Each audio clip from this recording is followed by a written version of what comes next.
On an annual basis, the national government's bursary scheme, Funza Lushaka, finances students wishing to become teachers. But the majority are not absorbed into the profession after completion. Basic education statistics reveal that only 621 out of 4,618 newly qualified teachers received appointment letters by the end of February 2023. Well, for more on this conversation, we're joined by Professor Labby Ramrathan of the School of Education at the University of KwaZulu-Natal. Prof, good evening. Happy New Year. Thanks for speaking to us. Now, how many bursaries did the Department of Basic Education award to trainee teachers between April 2022 and March of last year? Good evening, Hugo, and Happy New Year to you and to all your viewers as well. On an annual basis, approximately 4,500 bursaries are awarded through the Funza Lushaka scheme. And this is the history of this bursary is really to stimulate interest in particular areas of specialization that the school system needed. And it was in response to the low demand for teaching way back in the early parts of the 2000s. So what subjects are covered by Funza Lushaka bursary scheme? Sorry, say that again? What subjects are covered by the bursary? The subjects generally are STEM subjects, your science, your mathematics, your languages, especially the home languages, English and some of the indigenous languages are the main subjects that are covered by the bursaries. So you said there was a very low demand for students wanting to get into the teaching profession. So Funza Lushaka bursary scheme was created to deal with that. Now, when you're talking about issuing something in the excess of 4,000 bursaries, I suppose in many regards it does confirm that it has been successful in this regard. But the point of question is, why is the Department of Education failing then to absorb all 4,000 bursaries that it issues? Yeah, so there's a number of reasons why this happens. Generally, a student who qualifies to become a teacher specializes in 2 or 3 subjects. And often, one of the subjects is considered for the Funza Lushaka bursaries. So a student might get a Funza Lushaka bursaries, based on one of the subjects needed by the different provinces. But when the school determines what it needs for its own staff, that student may not, or that graduate may not be suitable for the posts that are available in the schools. So many of the cases, it's the mismatch between what the school needs and what teaching specializations the graduates actually have. But there's several other reasons. At the level of the school, we have the post-provisioning norms that determines the number of teachers that are required for a school. Even that system is quite a flawed system because in terms of the legislation, the teacher-pupil ratio should be around 1:35 or 1:40. But we find in schools there are class sizes up to 50. In fact, one of my students were teaching 120 students or learners in the class with just one assistant. So the PPN is a flawed system. That creates a problem because it's difficult to determine how many teachers is required by a school and when the approval will happen, and that delays the process for deployment. So that's the issue of PPN. The other issues are basically financial, budget constraints, school deployments, and the employment of temporary teachers or underqualified teachers that are in the system, which the system tries to accommodate and continue to employ.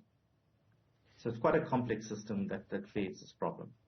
Professor, you spoke a minute ago about one of your students was having to teach 120 students in her class with the assistance of a teaching assistant. Mm-hmm. Are you able to say what school this is? Not really, because that's touchy around. But blowing the cover, would you? Yeah, it's a problem if I name the school. I mean, I haven't got permission to do that, neither did I have the permission of my student. But the problem is that many of my students, actually postgraduate students, teach in classes that are in excess of 45, 50 students, some to 60.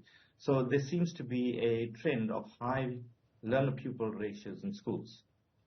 Now, something else I want to draw to your attention is the issue of that mismatch that you spoke to.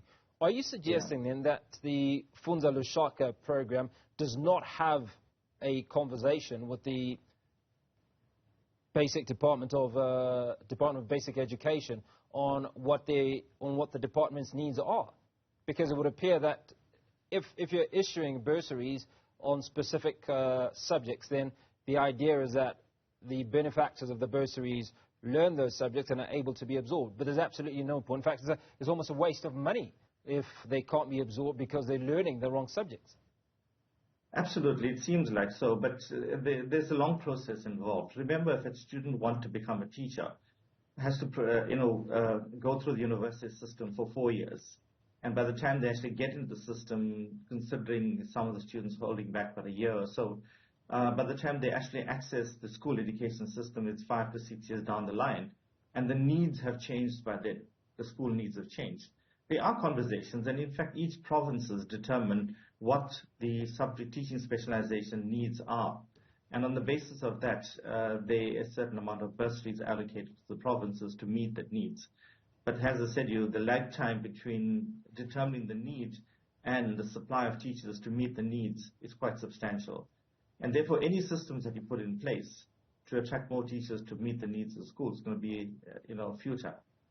No, but I struggle to agree with that perspective, because there are things called projections, and I think they're professionals that are in the business, right? That would know that every year we want to tutor X number of students in mathematics, X number of students in geography or history. Or is it a little more complex than that? I mean, okay, you've talked about STEM, so you're talking about science, mathematics, and so forth.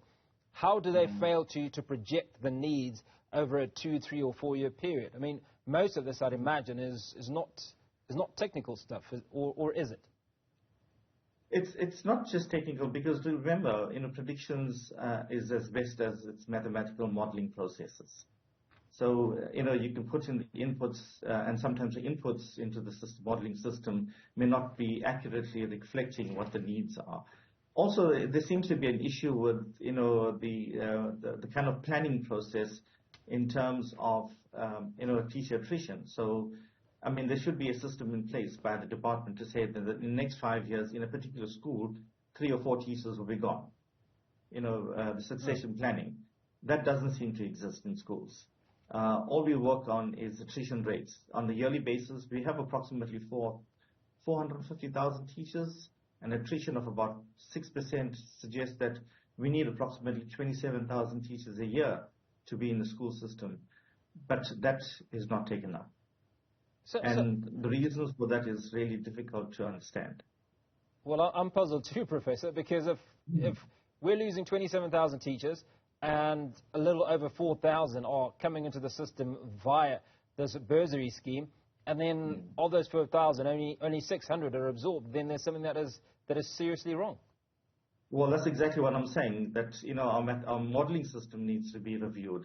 For me, it's a big challenge, and I think it seems like our predictions are consistently being off. This is not just happening last year or this year.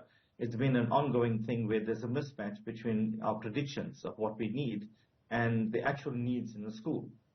And so the supply-demand issue really have to come into play in a much more substantive way. I think we need to have better data. We need to have better modeling systems. We need to have, perhaps with the introduction of AI, we might be able to be a little more accurate in our predictions. But I think a lot of factors need to be put in place. A lot of variables need to be considered to try and get a close match between demand and supply. Now, finally, Professor, do you suspect that because of the challenges that individuals such as those that are going through the Funza Lushaka bursary program and are failing to get teachers, that there's a likelihood that many others who potentially would want to become teachers will shy away from the profession and eventually creating an actual shortage of teachers? Well, that's the nature of the supply-demand cyclic. There will be an oversupply a perceived oversupply of teachers not being employed, and then they would want to move away from teaching. And then, I mean, as I said, Funza Lushaka was the instrument that was used to encourage students to become teachers, because in the late 90s and early 2000s, we had a massive undersupply of teachers. For example, my university, we used to produce about 300 teachers a year, and it dropped down to 35 teachers a year. And so as we move forward, it's going to be difficult to determine exactly, what the needs are and how we manage the use of bursaries to kind of encourage, again, supply and demand. Right now, there are a lot of students or graduates, newly qualified graduates, who are seeking employment in other countries.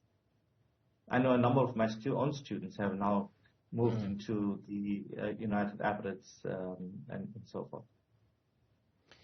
Professor Labby Ramrathan of the School of Education at University of KwaZulu-Natal, thank you for your time this evening.